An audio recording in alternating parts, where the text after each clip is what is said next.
Director John Guidi is about to call for the transmittal of stored pre-launch commands, as Columbia is less than 9 minutes away from beginning a 2.5-week mission of life and microgravity experiments, taking full scientific advantage of the effects of microgravity in space.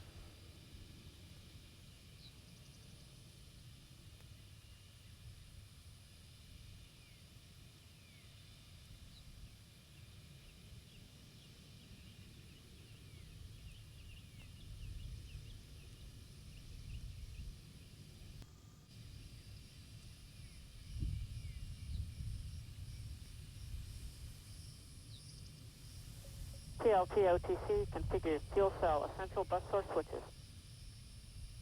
Inward. Pilot Kevin Kriegel is now flipping switches in the cockpit to directly connect the 3 fuel cells to the essential power buses.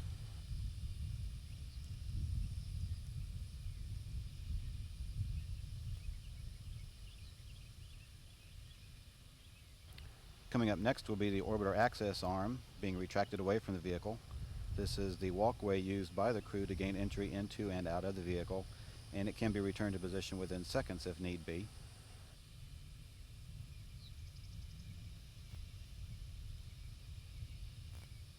And we see first motion of the OAA retract, which is beginning at this point. MS2-OTC, channel 019, TV power switch on.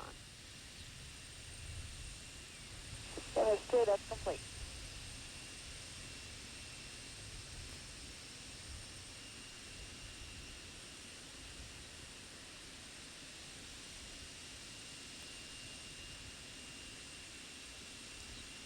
T-minus 7 minutes and counting.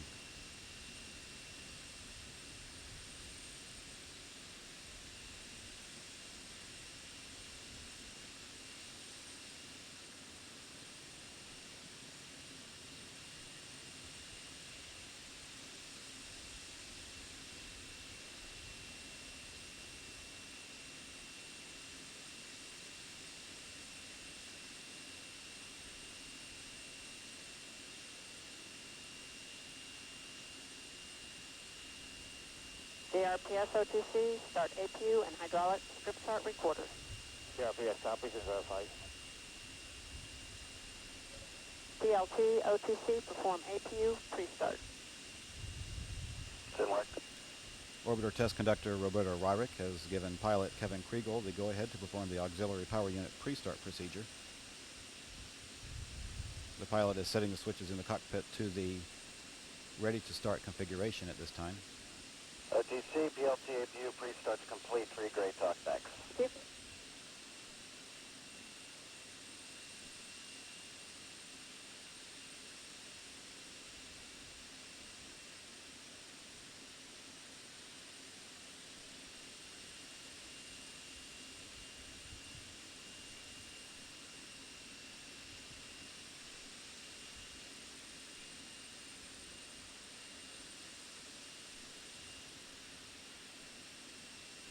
The next event will be the activation of the APUs that will come up in just about 20 seconds.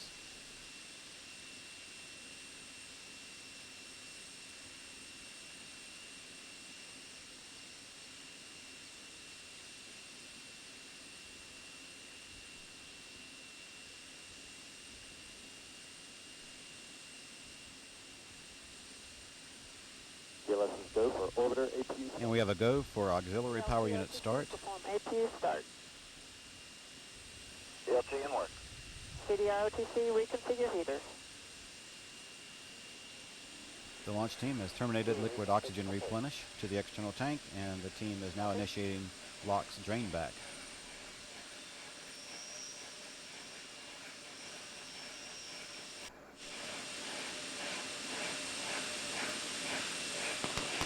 APU start complete, 3 in the high grade. Copy that, thank you. Pilot Kevin Kriegel has reported that the APU activation is complete.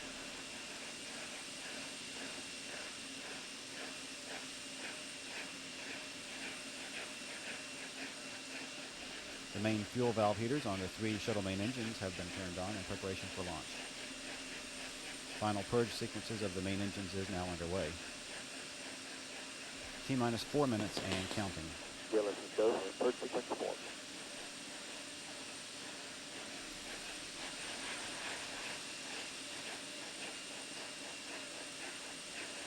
A final test of the flight control surfaces is now being conducted. This is a program pattern of movements designed to verify the readiness for launch of the engines and other flight control surfaces.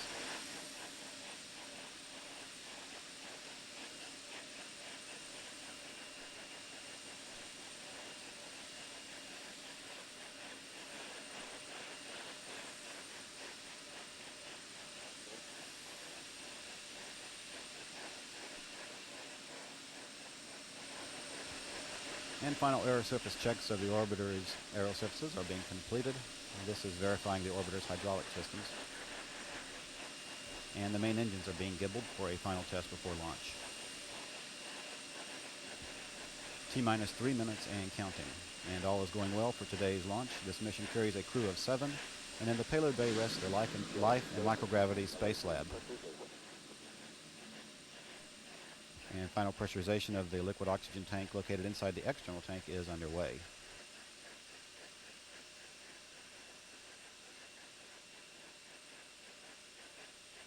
CLT OTC, clear caution warning memory, verify no unexpected errors. SIN works.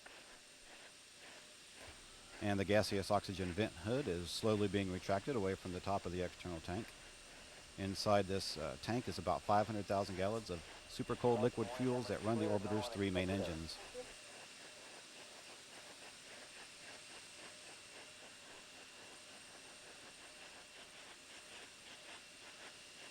Flight crew OTC, close and lock your visors and initiate O2 flow. Have a great flight and have more fun than a barrel of monkeys. Thanks a lot, Roberto. We got the visors down, the pseudo 2 on, and we are going to have a good one. Yeah, let's go for ET LH2 pressurization. Launch operations continue on schedule. Today is the Space Shuttle Columbia. Soon will begin its 17-day international mission to conduct life and material science experiments in space.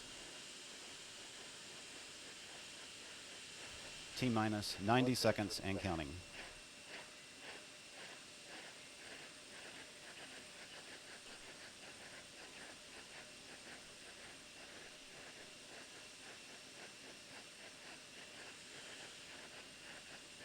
T-minus 1 minute, 15 seconds.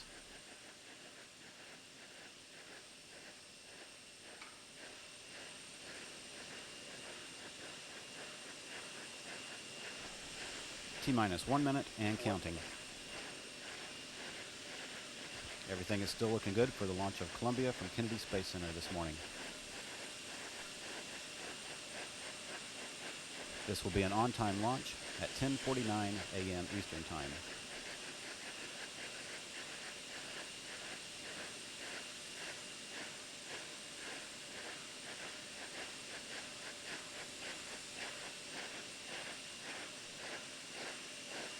Yeah, let's go for auto sequence. And we have a go for auto sequence start. Columbia's onboard computers have primary control of all the vehicle's critical functions. 20. T-minus 20 seconds. T-minus 15. 12, 11, 10, 9, 8. We have a go for main engine start. 5, 4, 3, 2, 1. And we have liftoff of the Space Shuttle Columbia on an international life science and microgravity mission. Houston now controlling the flight of Columbia. Houston, Columbia's in the roll program. Roger, roll, Columbia. Columbia completes the roll to place the shuttle in a heads-down, wings-level position for the 8.5-minute ride to orbit. 23 seconds into the flight, Columbia's 3 liquid fuel main engines will soon begin to throttle back in a 3-step fashion to 67% of rated performance. That will dampen the stress on the shuttle's aero surfaces as it breaks through the sound barrier.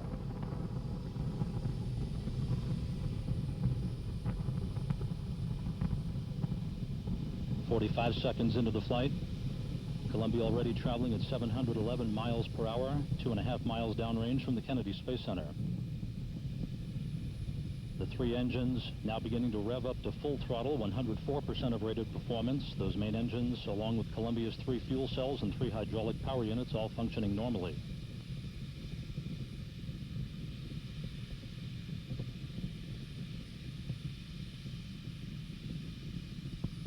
Columbia, go at throttle up.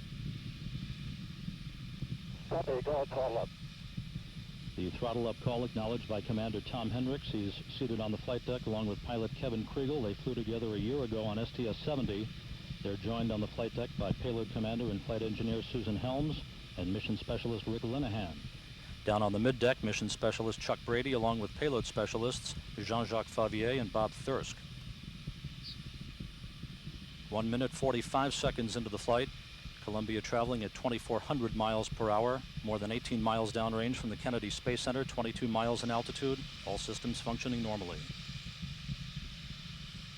Booster officer here in mission control standing by for solid rocket booster shutdown and separation about 5 seconds from now.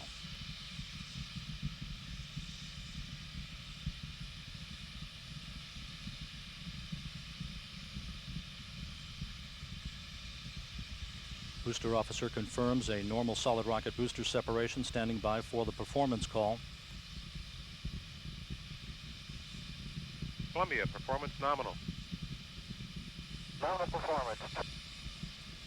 Columbia's onboard computers now converging in the proper guidance and trajectory to steer Columbia towards the proper keyhole in space for main engine cutoff. Everything going well so far in the first 2.5 minutes of Columbia's 20th voyage. Columbia.